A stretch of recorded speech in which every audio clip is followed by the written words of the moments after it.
You might have noticed recently there's been a lot of conversation about something called digital ID. The United States has been talking about it. The UK is really far along in talking about it. I'm aware that some people have heard about it, but don't know the repercussions of this thing happening. And I wanted to kind of share that and give a balanced view. I have my own opinions, but I'd like to know your opinions about this as well. If you haven't heard about digital IDs and programmable money and CBDCs, I'm going to link them all together to show you the big narrative of what's going on right now.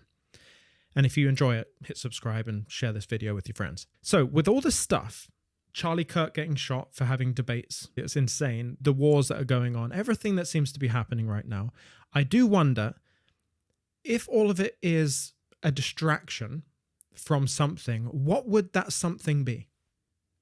In my mind, one of the things that it could be is the enforcement of digital ID. Because digital ID is a slippery slope when combined with these other features. My name's Lewis. I've been in crypto and blockchain for almost 10 years at this point, and I've seen the evolution personally, firsthand, of crypto, which is supposed to be anti-government, like decentralized, all the way through to how crypto is now starting to be controlled and utilized against us. I've seen the whole journey, and I've reported on that on this channel for the last 3 or 4 years. I feel like I've got a pretty good grasp on how this all operates, and I want you to have a good understanding as well, because even if you're 20 or 75 or 80, you need to know this stuff, otherwise you'll be taken for a ride, potentially. So you need to know all the facts. I'm not going to try and express too much of my opinion. I'm going to try and remain balanced. So what we have recently in the UK is this whole idea of what's called the Brit card. The Brit card is essentially a digital ID. So forget the idea of needing a passport, forget the idea of having to have a driving license, submit information to insurance companies or anything like that. They have all the information. Your car, everything that you own is in your name, which is all linked to your digital ID. And you might think about that and say, okay, that's not actually a bad thing. Is it really? Because actually that's quite convenient. I don't want to carry my wallet around with all my identification in it. I don't want to have to go somewhere and deliver ID. You know, when someone comes to your door and they ask for like a number, an ID number or something to verify that it's actually you, what if that was just known and that's verified, right? It would be incredibly convenient. And what I'm going to tell you here is that the features and the conveniences that will come with this digital identification will be very compelling. And while the compelling nature of it is going to get most people, most of the sheep across the line and to start using this digital ID, I want you to just be wary of that, because there's a dark side to all of this as well, potentially. And I wanted to explain that all to you here. So we have a digital ID that's coming. It's called Brit Card. That will identify anyone digitally. It's going to be on the blockchain, so verifiable, and no one can tamper with it. It's very safe. If you're going to do IDs, that's how you do it. The issue is that these IDs will link to you and everything you do. So your bank accounts, your crypto exchanges, or your investment exchanges, your brokerage, everything you do, the property deed that you have, everything will be linked to this digital ID. The problem is when you start adding the trifecta. And the trifecta are CBDCs, this digital ID, and programmable money. CBDCs are central bank digital currencies. That means basically money, new money that is going to be used. Now, to narrow it down further, which is something you probably didn't know, is that CBDCs can be two different versions of them. Banks and institutions, banks that use money and transfer money, and institutions that move money around as well, especially central banks, will use different money than we use right now. And that is actually the case for right now. I bet you didn't know that. They use a different money than we use. And so there are two types of CBDCs. One is an institutional CBDC. That is what the banks will use to transfer money to each other. And then there's a retail CBDC. And that's what I would send to you if I was sending you money. All the money that we use between accounts, me and you, average person, that they're going to use a retail CBDC. Now in the UK, that retail CBDC is going to be called Britcoin or something along those lines, right? It's going to be one Britcoin is £1, and it's going to be interchangeable, and that's fine. But the problem is that when you introduce a new CBDC, you introduce a new system. because the system has to fundamentally work on the blockchain, not just a digital kind of banking that we have now. Like if you look at your phone, you get a banking app, that's digital banking. We already have digital banking. What this is blockchain-based banking, which again, inherently isn't bad. It's ultra convenient, it's ultra safe and secure and visible and transparent, everything. But once you add this third element of the trifecta in, you start a slippery slope. And that is, once you create a retail CBDC, like Bitcoin, like US coin, or whatever it will be in your country, trust me, they're all coming. From 2027 to 2030, the establishment of retail CBDCs is going to be in full force all across the world. By the way, if you didn't know, it's coming. Now, every country is going to have the ability to program their money according to how they want their money to be. They're going to not only program their institutional CBDC and how these banks transfer money to each other, but they're also going to program how the retail CBDC is as well. So let's look at some examples of that. For example, the programmable CBDC that you use may include some benefits, like you owe tax. What if it can just automatically pay your tax? What if it's programmed in a way to where every day, based on your spend or your earnings that day, it kind of just does the tax right then and there, like on the day, not at the end of the year, at the tax year, it just kind of does it then and there.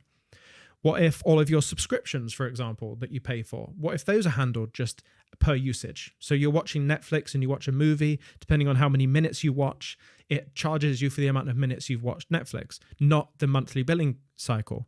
Money in this new world will move very fast, and getting paid at your job every month is going to be a thing of the past. You'll get paid by the hours that you've actually worked that day, and you'll get paid instantaneously.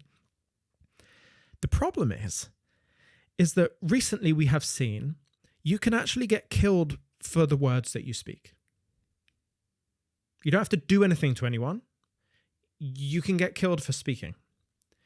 And this is bipartisan. This is not good, right? This is terrible.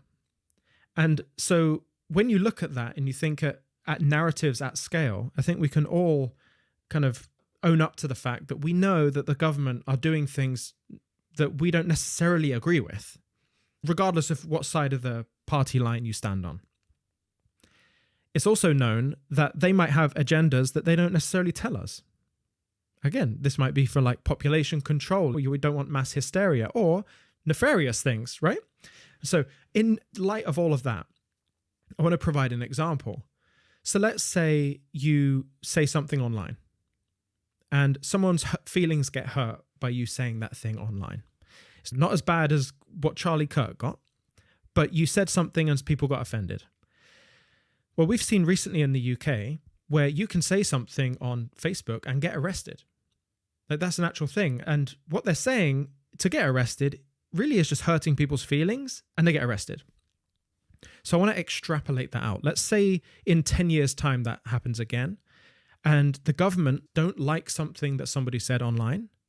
And instead of sending them to prison, what if they restricted the payments of that person, because they can restrict via programmable money? They can literally program the money that that person has because they know their BRIC card identification. They control the CBDCs. They can essentially say to that person, you can't spend your money. We won't let you spend your money. It won't be possible to spend money outside of a 10-minute radius of your house. What if we drive electric cars, for example, and your car kind of isn't allowed to go past a certain barrier of a radius? It's interesting because those are more nefarious ideas, but I wanted to explain it like that because it is pretty drastic. Of course, there's going to be lots of benefits to this as well. There's going to be compelling arguments for you to join this retail CBDC and get a BRIC card and start using Bitcoin. There will be compelling arguments to do so. One of those compelling arguments that I know for sure that will be the thing that onboards most people is this concept of universal basic income. Universal basic income is this whole idea that everyone, regardless of who you are or what you have, will receive a certain amount of money every month or every so often, every year. This is almost like an extreme version of the benefit system that we have. So currently, the benefit system allows people to be paid for not working because they're incapacitated or they're unable to work. But universal basic income is a step further than that, where they say, Well, let's pay everyone a flat fee to reduce the strain of these other things. They'll make arguments like for increased mental health, for increased creativity. And sure, that those things may actually come to fruition, but ultimately, universal basic income seems to be something that people are gearing up towards, certainly politically, as we see that across the world. Now, if you are delivering universal basic income, you're going to do that with an automated blockchain-based system. It just makes sense to do it like that. And so you look at this environment, 2027 to 2030, with CBDCs, retail CBDCs, the ones that concern us, it makes sense at that time. This programmable money, the Bitcoin, everything will come about between 2027 and 2030. That's not far away. And it is the transition into a universal basic income system that allows the CBDC to come in, which is programmable. And so here's how I imagine it playing out, right? You say the government comes on the news and they say, we're going to do, certainly if it continues the way it is going, we're going to do universal basic income. All you have to do to receive £1,000 a month, whatever it is sign up to the Brit card. And everyone's going to go, oh my goodness, I'm going to do that right now. When I was at work, I used to work doing speech therapy. And I was in a school and I was talking with a coworker of mine just about everything that was going on and universal basic income and all of that stuff. And their mind was completely blown. They had never heard any of this before. And I was trying to stay neutral just to get their real opinions because I was doing like research basically here. And I said, if the government offered you £1,000 a month forever, and all you had to do was sacrifice some freedoms, maybe they'll like analyze your social media with AI and stuff to just make sure that you're doing the right things and saying the right things. I worded it like that. I know it's kind of leaning one side, but the way she responded to me was just fascinating. She was like, yeah, I'm taking £1,000. And that's up to her. Like, that's completely fine. Do whatever you want. Seriously, do whatever you want. But it was interesting to me, based on all the context that I'd provided to that point, for her then to just fold. It was fascinating to me, and it's indicative of what's going to happen across the entire population. The entire population will look at universal basic income and look at the freedoms that they're going to sacrifice, even ignore the freedoms that they'll sacrifice just to get that little bit of money extra every month. It's so incredibly short-sighted, and the government understand that. So they know the pickup rate when they offer the Brit card to enable universal basic income via the CBDC that's programmed. They know the pickup on that's going to be in the high 90%. Everyone's going to do it. Everyone that you know down in your street, your neighbor, everyone's going to do it.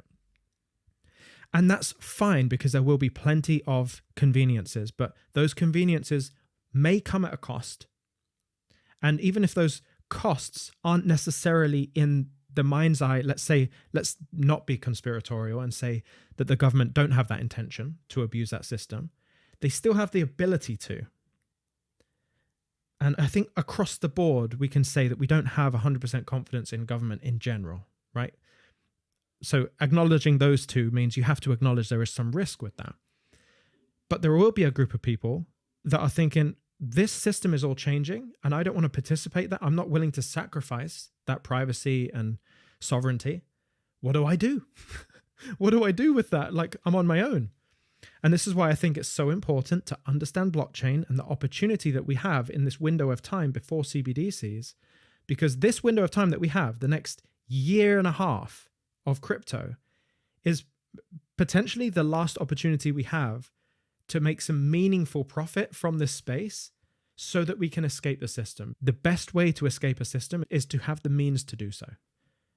This is why you get the richest guys in the world just buying massive amounts of land, because once you own some land, you can have kind of sovereignty. You can separate yourself from the system in many ways. If you've got money, you can build systems that keep your house with energy. Money is the access to do all of that. And there's going to be a very small portion of people that can participate in that way.